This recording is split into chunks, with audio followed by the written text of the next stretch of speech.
सर्वांना सविनय जय भीम. आज 26 जानेवारी प्रजासत्ताक दिवस. प्रजासत्ताक दिनामागे डॉक्टर बाबासाहेब आंबेडकरांचे किती मोठे योगदान आहे हे खरंच समजून घेणे महत्त्वाचे आहे. ज्यांनी संविधान लिहिले त्यांचे स्मरण प्रजासत्ताक दिनी या देशाला झालेच पाहिजे.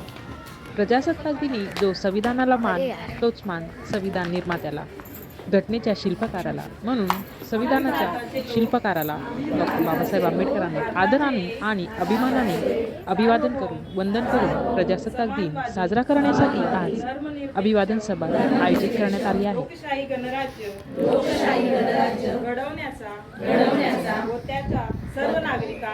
व त्याचा सर्व नागरिकास सामाजिक आर्थिक व राजनैतिक न्याय विचार अभिव्यक्ती विश्वास श्रद्धा व उपासना प्रजासत्ताक भारताच्या लोकशाहीचा पाया मजबूत केला. या देशाच्या स्वातंत्र्याचा सन्मान प्रजासत्ताकाने आणि प्रजासत्ताकाच्या दिनाचे लेखन लिहिले. प्रजासत्ताक दिनामागे डॉक्टर बाबासाहेब आंबेडकरांचे योगदान मोठे आहे.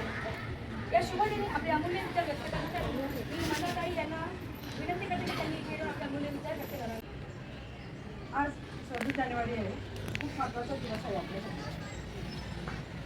हा जो आपला देश आहे हा ज्या नियमानुसार कायद्यानुसार चालतो त्या संविधान निर्मितीचा असण्याचा वाटा हा आपल्या बाबासाहेबांचा आहे. 26 नोव्हेंबर 1949 रोजी आपली राज्यघटना ही तिचा स्वीकार करण्यात आला होता. 26 नोव्हेंबर 1949 रोजी राज्यघटनेचा स्वीकार करण्यात आला होता. तर 26 जानेवारी 1950 रोजी या दिवसापासून आपली राज्यघटना ही अंमलात आली, म्हणजे नियम लागू झाले. बाबासाहेब हे आपले भारतीय राज्यघटनेचे शिल्पकार होते. बाबासाहेबांनी महिलांच्या समान हक्कासाठी हिंदू कोळी कायदा तयार केला होता. या कायद्याद्वारे महिलांना संपाशी समान हक्क मिळाले होते.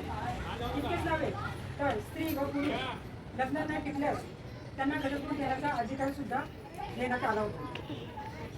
आणि आंतरजातीय विवाह आणि आंतरधर्मीय लग्न करण्यास हक्क मिळाला. बाई जेव्हा आई होते तेव्हा तिला गरज असते आपल्या बाळासोबत राहण्याची.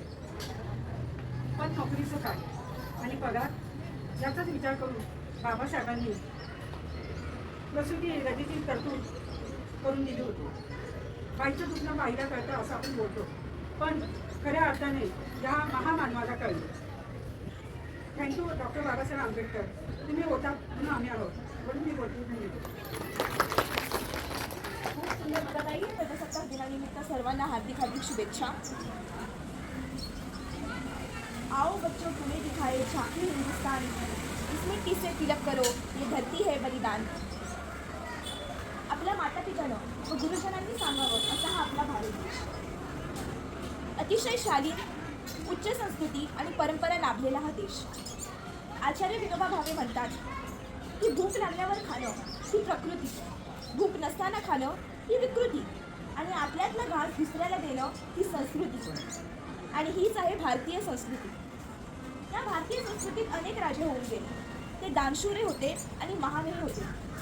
उदाहरण तर किती द्यावे. छत्रपती शिवाजी महाराज, सम्राट अशोक, राजा हरिश्चंद्र, कर्ण, पुरू, किती किती नावे घ्यावी. एवढंच नाही तर गंगा, यमुना, विविध नद्या जसं की कृष्णा, पूर्णा यांनी समृद्ध झालेला, पावन झालेला हा भारत देश सुजलाम सुफलाम देश आहे. निसर्गालाही वाटलं की या देशाचं रक्षण व्हावं. यासाठी सगळीकडे डोंगरराज पर्वत दिसून येतात आणि उत्तरेकडे हिमालयासारखा विराट पर्वत उभा आहे.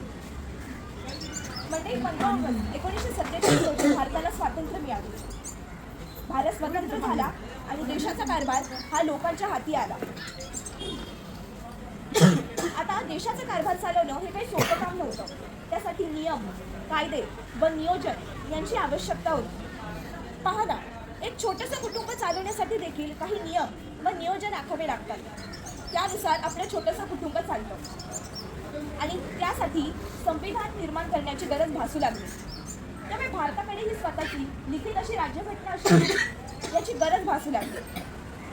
आणि त्याच वेळी मसुदा समितीचे अध्यक्ष म्हणून महामानव भारतीय राज्यघटनेचे शिल्पकार डॉक्टर बाबासाहेब आंबेडकर यांची नियुक्ती झाली.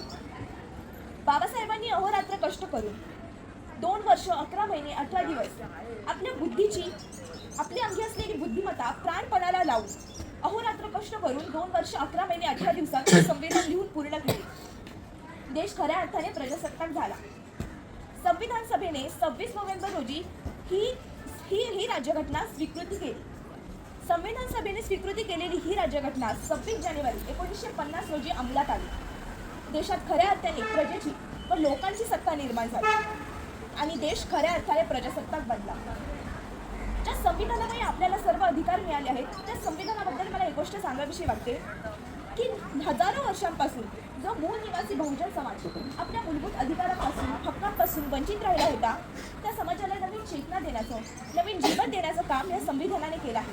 त्यामुळे हे संविधान श्रेष्ठ आहे व आदरणीय आहे आणि यासाठीच मी डॉक्टर बाबासाहेब आंबेडकरांचे आभार मानते आणि माझे 2 शब्द थांबवते. धन्यवाद. अशा प्रकारे प्रजासत्ताक दिन मोठ्या उत्साहात आणि मंगलमय वातावरणात साजरा करण्यात आला. कार्यक्रमाची सांगता राष्ट्रगीताने करण्यात आली.